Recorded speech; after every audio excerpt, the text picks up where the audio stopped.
नमस्ते। तो जितने लोग तक ये वीडियो पहुँचे ना, कृपया पूरी देख लीजिएगा। नमस्ते। हमारा नाम है मुकुंद मिश्रा। हम मुंबई के आईसीएसटी कॉलेज के इंजीनियरिंग के दूसरे साल में हैं। यहाँ पर पनवेल में एज ए पेइंग गेस्ट रहते हैं। और मतलब ये हमारे ज़िंदगी का फर्स्ट वीडियो है। मतलब 19 बार रीटेक दे चुके हैं, ज़रा कॉन्फिडेंस ला रहे थे। वैसे हम यूपी से हैं।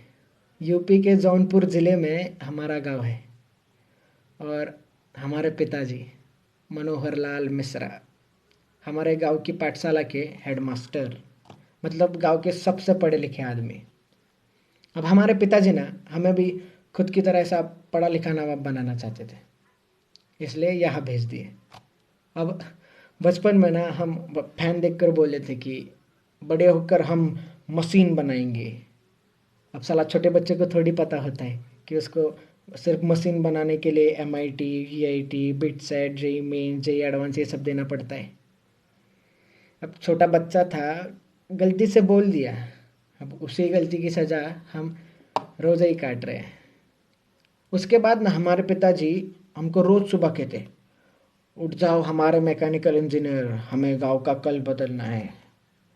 पूरे गांव में ढिंडोरा पिटवा दिए थे कि हमारा बच्चा इस गांव का फर्स्ट इंजीनियर बनेगा। अब साला इस मोड़ पे पहुंच गए थे ना कि हम मना भी नहीं कर सकते थे कि पिताजी हमको इंजीनियरिंग नहीं करना है। मतलब पिताजी की इज्जत चली जाती थी। हमको हमको क्रिकेट बहुत अच्छा लगता था। कहीं और ज़्यादा अच्छा ना लगने लगे इसलिए छोड़ दिए। उसके बाद हमारे पिताजी हमसे कहे कि बेटा अगर ज़िंदगी में तरक्की करनी है ना तो ये गांव के दोस्तों के साथ घूमना फिरना ये बंद कर दो। तो हम बचपन के दोस्तों के साथ घूमना फिरना भी बंद कर दिए। हमको याद है हम 10वीं का पड़ाव बहुत ही ज़ोर से पार किए थे। मतलब पूरे ज़िले में 7वें आए थे हम। और इनाम के तौर पर हमें पिताजी ये सैमसंग का फ़ोन दे दिए। हमसे कहे कि बेटा जब मैकेनिकल इंजीनियर बनोगे तब टच स्क्रीन वाला दिलाएंगे। अब जब साला मैकेनिकल इंजीनियर बनेंगे तब इनसे थोड़ी ना मांगेंगे फ़ोन, हम बर्बाद ना हो इसलिए नहीं देते। और हमको इस चीज़ से दिक्कत भी नहीं थी। अब हमारी गांव की पाठशाला में एक ही कंप्यूटर है, उसमें हम पढ़ाई के बहाने FB अकाउंट बनाए थे जिसको हम इस्तेमाल ही नहीं किए। अब साला हमारे पिताजी का ना बहुत इच्छा था कि हम बम्बई के बड़े इंजीनियरिंग कॉलेज में पढ़े। तो हमको यहाँ फट से भेज दिए। तो हम भी खुद के ही खिलाफ यहाँ आ गए। माँ, बहन, खेत, हमारी पाठशाला, दोस्त जिनको अलविदा भी नहीं भूल सके, उन सबको छोड़ के यहाँ आ गए। वैसे ये बम्बई शहर ना बहुत खूबसूरत है, बहुत खूबसूरत है। मतलब ज़्यादा घूमे नहीं है लेकिन सुना बहुत है। और हम जैसे जो बाहर के लोग आते हैं ना उनको बम्बई और नवी मुंबई ये सेम ही चीज़ लगता है, लेकिन यहाँ के पता चलता है कि भैया ये दोनों दुनिया ही अलग है। अब जब हम एडमिशन्स के लिए आए थे ना कॉलेज, तो ऐसा ऊंची इमारतें, ऐसा बड़ा प्लेग्राउंड, ऐसा अंदर होटल होटल कैंटीन कैंटीन देख के ऐसा मतलब पागल हो गए थे। अब हमारे बैच में ना एक 80 स्टूडेंट्स हैं। हम अकेले ही यूपी से हैं। अब हमारे पिताजी हमको सब सिखाए, लेकिन साला दोस्त बनाना नहीं सिखाए और लोगों से बात करना नहीं सिखाए। तो हम अकेले ही थे। और यहाँ के बच्चे भी ना बहुत ही अलग, मतलब कैसे बताए, मतलब बहुत ही मॉडर्न और फैशनेबल है। मतलब ऐसा गॉगल पे, जैकेट पे, KTM पे ऐसा कॉलेज आते हैं। और मतलब कुछ लड़कियां हैं जो ऐसा स्कर्ट में, मतलब हमको इस चीज़ से दिक्कत नहीं है, बिल्कुल दिक्कत नहीं है। बस हम पहली बार देखे तो थोड़ा गड़बड़ा गए थे।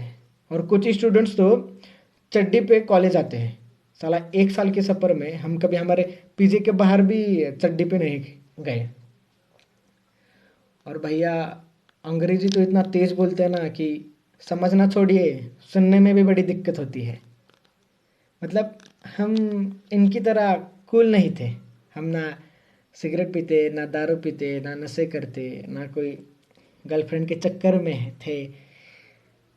और हमारे कपड़े भैया, मतलब एक फॉर्मल शर्ट, एक फॉर्मल पैंट, हाथ में पापा की घड़ी या चश्मा और नीचे सैंडल। और इस्त्री भी हम खुद ही करते थे। और बाल अभी बढ़ाए बाल, वरना पूरा मिलिट्री कट रखे थे। वो बाजू वाला चिंटू है ना, हमको मतलब बाल देख के यही उम्र में अंकल बुलाता है। अभी हम मतलब ये सब को अगर बाजू में रखे ना, तो हम वैसे बहुत होशियार है। मतलब खुद की तारीफ नहीं करेंगे, लेकिन हमारे कुछ उसूल है, जैसे कि हम बंक नहीं करेंगे, असाइनमेंट्स टाइम पे देंगे, जो भी है ईमानदारी से करेंगे। अभी 2-3 महीने पहले का बात है, हमारा सेम टू का एग्ज़ाम्स पास में आ रहा था। तो धीरे धीरे सब हमारे साथ ऐसा ही हाय बाय बोलने लगे, हमारे साथ बात करने लगे, हमारे मतलब फर्स्ट बेंच में बाजू में बैठने लगे। हमको बोले कि हमको मतलब कैंटीन घुमाए, हमको प्लेग्राउंड घुमाए, हमको मॉल घुमाए, हमको चीज़ फ्रैंकी, सैंडविच, मतलब बहुत नाम याद नहीं आ रहे, लेकिन बहुत बहुत कुछ खिलाए। और हम उनको मतलब जितने भी पढ़ाए उसके नोट्स देते, फिर उनको लाइब्रेरी में लेक्चर देते। और मतलब साला इतना कॉन्फिडेंट ना हम कभी ज़िंदगी में फील नहीं किए थे। और हमको हमको ना मतलब लड़की लोग भी नंबर शेयर करने लगी, तो हम थोड़ा गड़बड़ा जाते थे उधर। मतलब अचानक इतना सारा आ गया ना कि हम पागल हो गए थे। मतलब बहुत ही खुश थे हम, मतलब हमारे ज़िंदगी का ना ये बेस्ट पीरियड कह सकते हैं। अभी हमारा ना ये वॉचमैन है ना जो नीचे, उनका यही फ़ोन पे हम वीडियो बना रहे हैं। तो उनका एंड्रॉयड फ़ोन है और उनको चलाने नहीं आता है, तो हम उन पे हमको दे देते हैं फ़ोन। तो उनके फ़ोन पे ऐप भी खोल के हम सबको फ्रेंड भी बना लिए। तो हमारा ना 2 पेपर अच्छे से हो गए, हम धम धम सबको पेपर दिखाए, सबको आंसर्स बताए। तो क्या हुआ ना कि ये कोरोना की वजह से जो बाकी का पेपर था वो कैंसिल हो गया। तो उसके बाद ना जैसा कोरोना हुआ, लॉकडाउन हुआ तो सब अपने अपने घर में। तो हमको साला सबका टेक्स्ट आना बंद, ना हमको किसी का कॉल आता। अगर हम सामने से भी करें तो भी कोई उठाता नहीं या कोई रिस्पॉन्ड नहीं करता। हमको एक एक लड़की का मैसेज आया था कि thank you Mukund for your help, means a lot. तो हम कहे कि you are welcome, how are you. तो उसका भी रिप्लाई नहीं आया। हम सोचे कि हम ऐसा क्या कर दिए, कुछ गलत बोल दिए क्या किसी को। अभी तो हम सोचे कि साला हम कूल बनने के लिए ना फेसबुक पर मीम्स सबको शेयर करते हैं, तो सबका रिएक्शन तो आएगा। लेकिन उधर भी कोई किसी का रिएक्शन नहीं आया। मतलब हम बहुत कोशिश कर रहे थे बात करने का। हम मतलब अभी एक अकेला इंसान घर में पढ़ेगा भी कितना। हम ना गेम खेल सकते थे, ना पिक्चर देख सकते थे, ना किसी से मतलब घूमने के लिए बाहर जा सकते थे। हम हम बहुत सोने लगे थे, हम बहुत चिड़चिड़े हो गए थे, बीच में ही रोते थे, बीच में ही गुस्सा होते थे। हम ज़्यादा सोने लगे थे, मतलब हम हमारा काबू ही खुद से हट गया था। हम मतलब अभी देखिए ना, हम जो चीज़ ज़िंदगी में नहीं कहे वो पहली बार कर रहे हैं। जैसे कि हम पहली बार वीडियो बना रहे हैं। हम पिताजी को बोलने का भी कोशिश किए कि पिताजी हमको ठीक नहीं लग रहा है। हम मतलब थोड़े गुस्सा हो रहे, थोड़े ज़्यादा रो रहे, या हम बहुत अकेला महसूस कर रहे हैं। तो हमारे पिताजी हमसे कहे कि बेटा ये ज़िंदगी का मोड़ है, ये सबके साथ होता है। हमारे साथ हुआ, तुम्हारे दादाजी के साथ हुआ, ये आएगा और चला जाएगा। हमारे पिताजी समझने की कोशिश ही नहीं की कि हम क्या कहना चाह रहे थे। अब हम ना एंजाइटी और डिप्रेशन ये सब में विश्वास नहीं रखते थे। पर साला जब वो इंसान को होता है ना वो चीज़, तब तब ही समझ आता है कि भाई ऐसा मानसिक बीमारी करके भी कुछ तो होता है। अब हमारे गांव में ना मानसिक बीमारी का दो ही मतलब है, एक तो भूत बाधा और दूसरी मतलब ये पागल हो गए। साला हम गुस्सा हमारे दादाजी से नहीं है, ना हम गुस्सा हमारे पिताजी से है। हम गुस्सा इस समाज से है, जो जब सर दुखता है तो हाथ में फट से डिस्प्रिन दे देता है, लेकिन साला जब दिमागी हालत ठीक ना हो तो मुंह ही फेर लेता है। अब साला परसों का ये बात है, हम उसी उम्मीद में फ़ोन लिए थे कि हम देखने की फेसबुक पे हमको गलती से किसी का मैसेज आया रहेगा। तो हम खोले तो देखे कि सबने स्टोरी शेयर किए थे, और उसमें लिखा था, ये तो क्या लिखा था, उसमें लिखा था कि if you feel lonely you talk to me, I better see you laughing instead of seeing in your grave, and suicide is not the option. अब हम क्या बोले बे, और कितना गिरोगे बे तुम लोग। गए 1 महीने से हम बात करने की कोशिश कर रहे हैं कि हमसे कोई बात करो, बात करो, हमारा फोन उठाओ, हमसे हम तरस रहे थे कि हम हमारी सुनो मत, लेकिन हमसे बात तो करो, हमको तो जानो कि हमको क्या हो रहा है। साला एक फेमस इंसान अगर सुसाइड कर ले तो सबको इस चीज का फर्क पड़ता है, लेकिन आपको पता है क्या, साला हर 1 घंटे में एक स्टूडेंट भारत में आत्महत्या करता है, लेकिन तभी किसी को फर्क नहीं पड़ता क्योंकि वो फेमस थोड़ी ना है।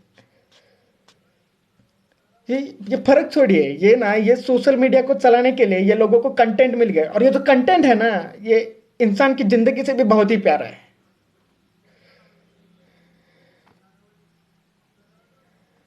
अभी 2-3 हफ्ते और गए ना, किसी को कुछ फर्क नहीं पड़ेगा, क्या एंजाइटी और क्या डिप्रेशन।